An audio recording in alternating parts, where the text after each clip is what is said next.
이거 먹어야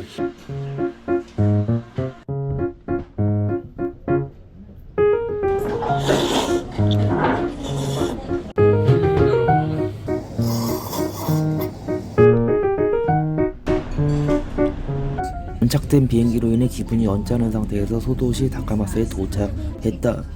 그래도 7시에 도착한 만큼 시내에 아직 문 연 식당과 상점들이 상당할 것 같았다.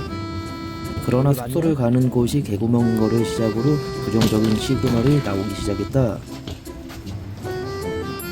숙소에 들어서니 남성 전용 사우나 겸 캡슐 호텔의 여직원이 있어 아주 충격이었다. 거기다가 캡슐에 짐을 들어갔더니 아주 무서운 분위기 숙소를 맞이하게 되었다. 캐리어는 락커에 들어가지 않아서 카운터 앞에 3일 동안 방치하며 짐을 빼갔다. 저녁을 먹으러 나와 숙소 앞에 있던 상점과 이자카야를 봤는데 굉장히 저렴했다. 알고 보니 다카마스 자체가 소도시라 그런지 물가가 굉장히 저렴한 도시였다. 번화가에서 이렇게 저렴하게 팔고 있어도 손님이 없다는 게 정말 의아한 순간이었다. 계속해서 화면에 나오고 있는 곳은 일본 최대 아케이드 상점가라고 한다. 그러나 일요일 저녁 7시 이미 상점의 대부분은 문을 닫았고 사람도 얼마 없었다. 나이제리아도 그렇고 패밀리 레스토랑, 특히 피자가 저렴한 일본이었다. 맛까지 아주 스바라시했다. 7시밖에 안 됐는데 문을 닫아놨네. 저녁을 먹어야 하기도 했고 영상을 담기 위해 찾던 중에 좋은 정보를 얻게 되었다. 모르고 오긴 했으나 다카마스가 사누키 요독의 본고장 우동이 유명한 곳이라고 한다. 그래서 다카마스에 머무는 동안 뇌가 우동사리가 되기 전까지 우동을 채워넣기로 했다. 탄탄미인데.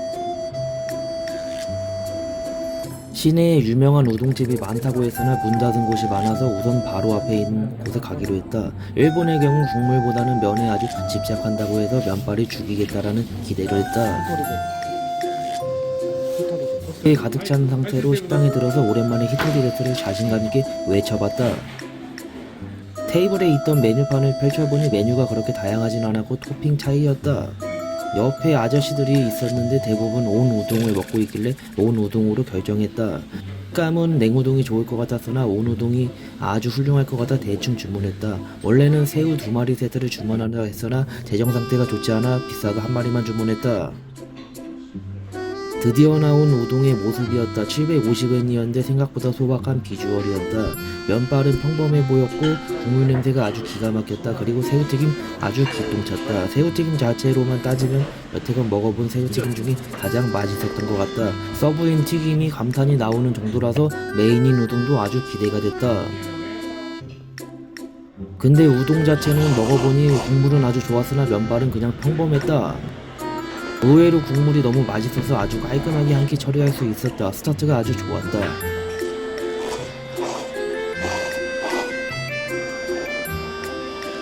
아직 시간이 8시도 안 된 상태라 음식 하나 정도는 더 먹어야 해 아쉽지만 국물은 남겼다. 이름은 모르고 들어갔지만 다카마스에 방문한 우동집 중 상위권인 집이었다. 튀김은 맛있었는데 면발이 그거다. 우동을 먹다가 핸드폰 충전을 하러 갔는데 충전 케이블을 잘못 가져왔다. 아껴야 하는 상황이라 가장 저렴할 것 같은 다이소로 뛰쳐가서 바로 케이블을 찾았다. 근데 문을 이렇게 빨리 닫는지 몰랐다. 8시에 영업 종료라고 해서 대충 구경하고 뛰쳐나왔다. 마지막에 220엔 결제하고 밖으로 나왔다. 지역이나 상점마다 소비세 비중이 다른 것 같았다.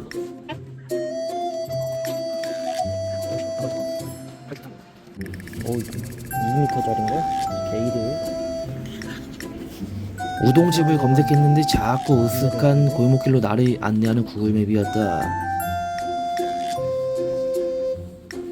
아케이드가 길어봤자라는 생각을 갖고 아케이드 한 바퀴를 둘러보기로 했다.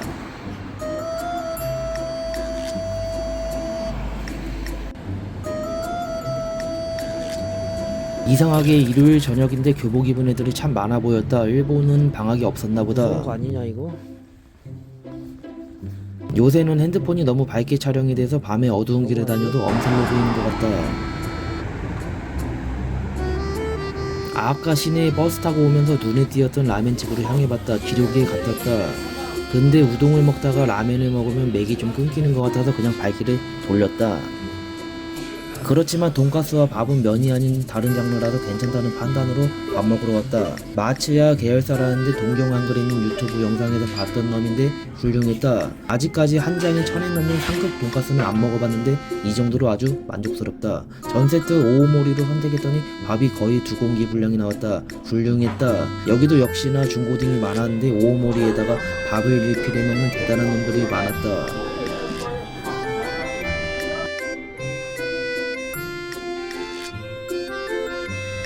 든든하게 배 채운 뒤에 더 이상 술 먹는 것 빼고는 할 게 없는 것 같아서 일찌감치 복귀했다. 다녀오니 아까랑 다른 직원들이 근무하고 있었는데 2시간 사이에 근무자가 바뀌어 있었다. 요새 한국에서는 목욕탕이 없어지고 있어 비교가 안 되지만 탕이 10년 전 가격과 동일했다. 캡슐 이용자는 별로 없었고 목욕탕 이용자 상당히 많았고 20대들이 무지하게 많았다. 인터넷으로 하는 거 훨씬 싸네. 왕발이 안 되지.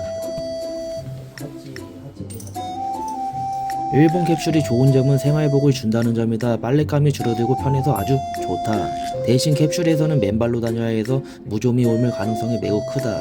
단점이다. 카운터와 로비가 있는 5층은 매우 밝았으나 4, 7, 8층은 굉장히 어두운 환경이었다. 그리고 일본 남자들은 화장이나 치장을 많이 해서 그런가 파우더룸이 아주 상당했다. 특히 가장 놀라웠던 점은 80만원짜리 다이슨 드라이기가 5대나 있었다. 400을 태워버렸다. 미쳤다.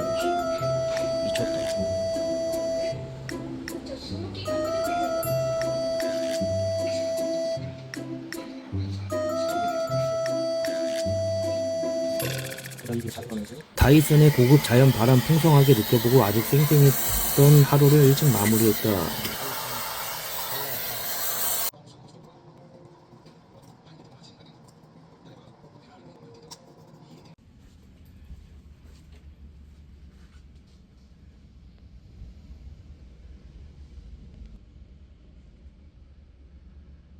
이런 샹, 이 정도일지는 몰랐다. 안에 먼지가 상당했다. 거기다가 이불도 엄청났다.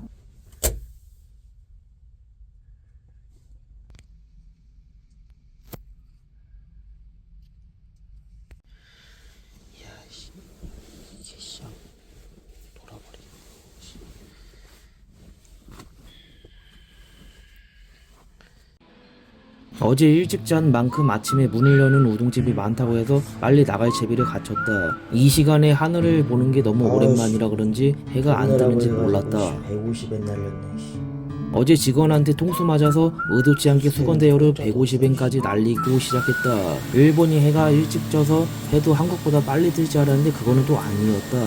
야무지게 일본 고급 화장품과 다이슨으로 깔끔하게 변모하고 우동 투어 준비했다.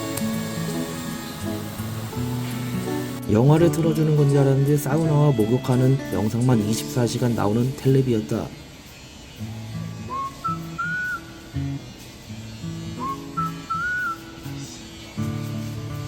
들어오고 나갈 때 호실이 적힌 쪽지를 줘야 하는데 손톱만한 종이나 잃어버릴까 걱정이 된다. 캡슐 호텔이 아주 유명해서인지 아니면 30년 전에 받아둔 사인인지 모르겠으나 유명 인사가 많이 방문한 곳이었다. 그리고 직원들 모두 아주 친절해서 좋은 곳이었다. 다카마스 우동마을을 한번 향해 봅시다. 다카마스 우동마을이 따로 있지는 않은 것 같은데 택시를 타고 우동 투어를 하는 코스가 있다. 근데 보통 한 집을 갔다가 바로 다음 집을 가야 하는지라 걸어다니는 게 차라리 더 낫다.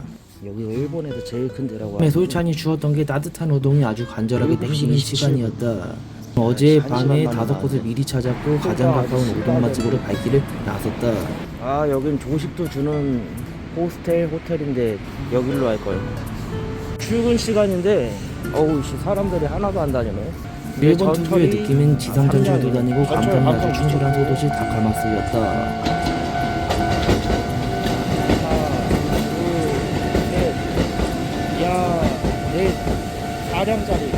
유명한 곳들이 대부분 1에서 2km 정도 떨어져 있어서 한 번 먹고 다음 집을 향하기 딱 좋았다. 그런데 모든 우동집이 아침 일찍부터 문을 여는 것은 아니었다. 그래서 바로 두 번째 집으로 향했다. 괜히 왔다. 그렇게 해서 처음 방문하게 된 우동집 이름은 아카이 치다이였다. 가마버터 맛집이라고 한다. 이름 모를 우동집을 발견했는데 사람이 졸라 많네. 아씨 이름 모를 때가 아니라 놀려던 데였구나.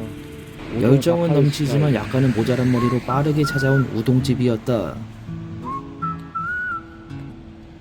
8시가 되기 전이었는데 남녀노소 안 가리고 아침부터 아주 바글바글했다.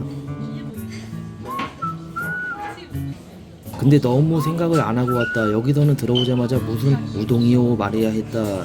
국물 있는 우동을 먹고 싶었는데 나도 모르게 앞에 사람이랑 가마부터 히토츠 오네가이 시마스 외쳤다. お客さんとか次でも釜バターのショップどうですか？ 우동이 아주 순식간에 나오기 때문에 받은 뒤에 바로 사이드 음식 등 담아서 계산하면 된다. 이곳이 튀김이 굉장히 저렴했다. 8,000원은 장어튀김이 160엔밖에 하지 않았다. 거기다가 우동도 중간 사이즈로 시켰는데 너무 과분한 양을 주셔서 먹기 힘들었다. 이게 160엔밖에 안 하네. 아직 뜨거울 때 계란이랑 쯔유 순식간에 뿌리고 바로 바다에다가 우동살이 비벼버렸다. 면발이 역시나 아주 기가 막히진 않았다. 근데 튀김들이 너무 맛있어서 아주 훌륭했다. 조화스러웠다.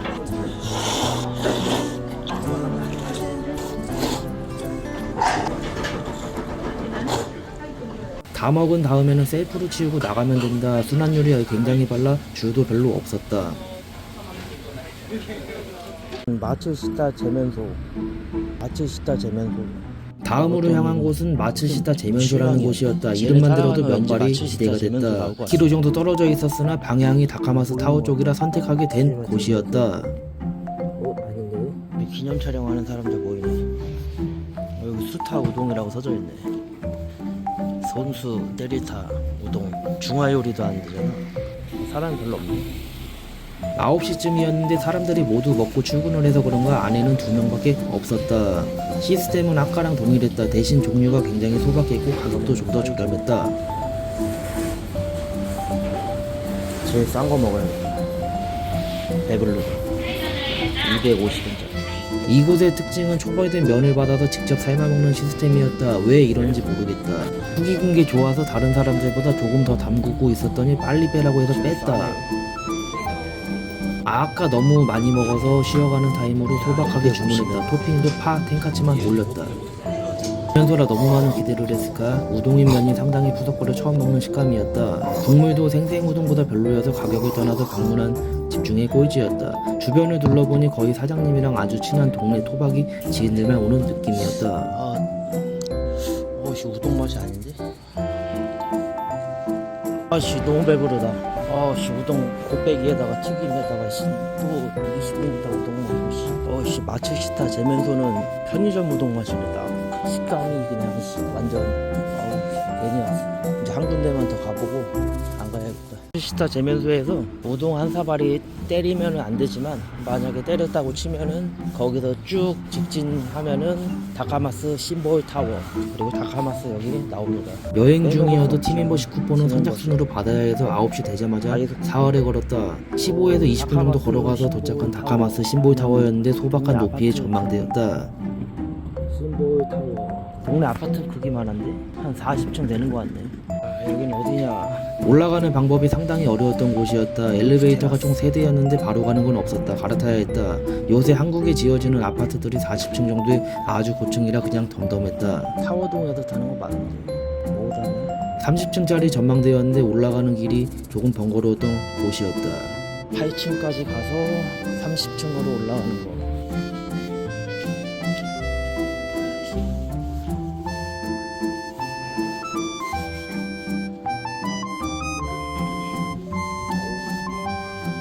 다카마스 공항이 산 쪽에 있어서 어제는 바다를 못 봤었는데 시원한 태평양이 보였다. 여기 생각해보니까 고층 빌딩이 많네. 야, 미세먼지 있어. 옛날에는 일본에서는 미세먼지 생각도 못했었는데 이제는 일본마저 점령당해버렸다. 29층과 30층에는 식당이 있는데 내가 10시 전에 와서 아직 오픈은 안 하고 있었다. 전망대만 오기에는 조금 아쉬운 곳이었고 여기에 있는 식당에서 한 끼 하면 좋을 것 같았다.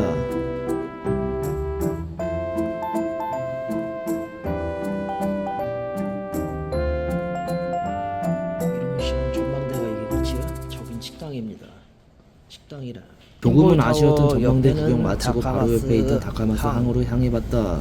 아직 간사이 지방으로 갈 방법을 안 구했는데 여기에서 배를 타면 고베에 갈 수 있다고 한다. 오 바다 냄새. 중국인 관광객들이 물은 진짜 고베인 깨끗하네. 배에 몸을 싣고 떠나는 것을 볼 수 있었다. 나도 타보고 싶었다. 아니겠지 물론. 바닷가에 오니 낚시를 해보고 싶었으나 이렇게 좋은 환경에 낚시꾼들은 전혀 보이지 않았다. 어르신들 너무 멋있는 거 같네 진짜. 우리나라 같으면은 그냥 나 같아도 그냥 그늘에서 땡볕 존나 부릴 텐데 이 태양볕에 이 추운 날에 장난 아니게 살벌하게 하시네.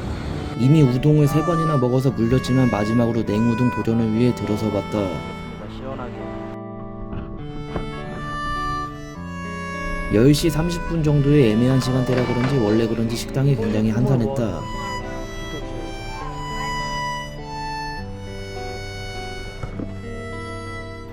아까보다 튀김이 조금씩 더 비쌌으나 이 가격도 상당히 가성비 있었고 더 컸다. 야구공만한 180엔짜리 야채튀김과 냉우동 들고 계산대로 달려갔다. 면발이 진짜 냉우동이 기가 막혔다. 면발만 따지면 이곳이 1등이었다. 탱탱했다. 근데 아침부터 우동에 튀김에 너무 먹었더니 너무 물리기 시작해서 앞기발이 겨우 했다. 조금 남기려고 했는데 먹다 보니 결국 다 먹고 나왔다. 주식창을 너무 열심히 켜놔서 그런가 보조 배터리가 부족하게 되었다. 그래서 충전기가 있는 맥도날드에 들어가서 잠시 휴식을 취했다. 굉장히 쾌적한 곳이었다. 특히 카페를 가도 콘센트가 없는데 맥날은 신이었다. 재충전의 시간을 갖고 명소 중 하나라는 리스링 공원으로 향해봤다. 물론 걸어갔다. 외관에서 봤을 때 굉장히 정돈된 곳이었다. 그리고 관광객도 아주 많아 보였다. 한국인 관광객이 여기 많지 않았을 텐데 한국에 왜 이렇게 많냐. 생각보다 규모가 있는 정원, 공원인 것 같았다. 그렇지만 공원에 5,000원을 태울 수 없었다. 부모님이나 여자친구가 같이 왔다면 과감하게 투자했을 텐데 과감하게 상상 구경을 했다. 원 입장료 아낀 돈으로 잠든 우동사리를 다시 뇌로 만들기 위해 커피를 하나 사러 왔다. 그리고 커피를 먹어서가 아니라 커피의 양을 보고 잠을 확 깨울 수 있었다. 확실했다. 아침 일찍부터 나온 상태라서 조금 피곤해지기 시작했다. 아직까지 발은 멀쩡했다. 숙소에서 조금 쉬다가 다시 밖으로 나왔다. 6시쯤 되니 해가 아예 저버려 갈 곳을 잃었다. 밝게 나와 이거. 길 가던 중 가여운 고양이를 발견했다. 구해주려고 온갖 생시호를 다했으나 결국 포기했다. 못 내려오는 것 같은데. 귀여운 고양이들도 발견할 수 있었다. 일본은 모든 동물들이 한국보다 좀 더 귀여운 것 같았다.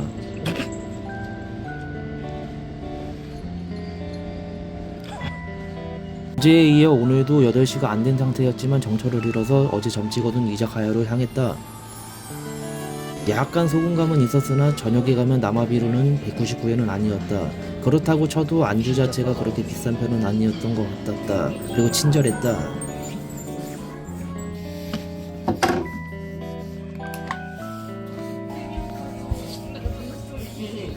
주문은 태블릿으로 할 수 있었는데 한글화의 오류가 아주 심해서 뭔 말인지 몰랐다. 거기다가 메뉴가 숨어있어 잘못 시켰다. 오늘 쓰러질 작정으로 맥주 반잔 원샷 때려버렸다. 하루의 피로가 조금은 날아가는 것 같았다.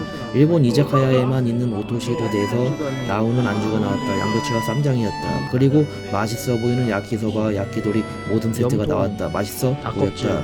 특히 야키도리 중에 똥집이 아주 기가 막혔다. 껍질을 가장 기대했었는데 똥집이 미쳤다. 앞에 부장님 2명이랑 힘들게 회식하는 여직원이 불쌍하게 보였으나 맛있게 한 사발이 때렸다.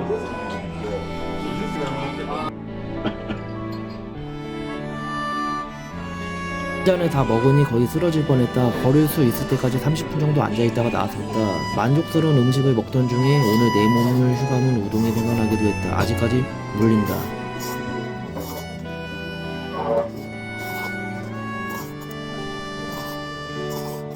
주기가 좀 없어진 뒤에 숙소로 향했다. 일본 목욕탕은 문신쟁이야 취객은 안 받는다고 한다. 어제는 조금 무서워서 둘러보지 못했던 공용장소 한번 둘러보고 목욕하러 올라갔다.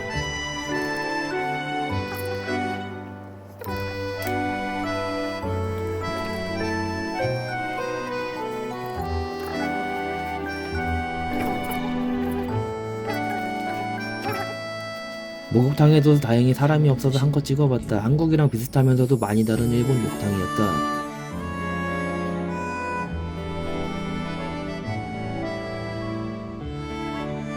오늘 하루도 다이소를 맞는 고급 자연바람 쐬고 하루를 마무리했다. 우동은 이제 안 먹는다.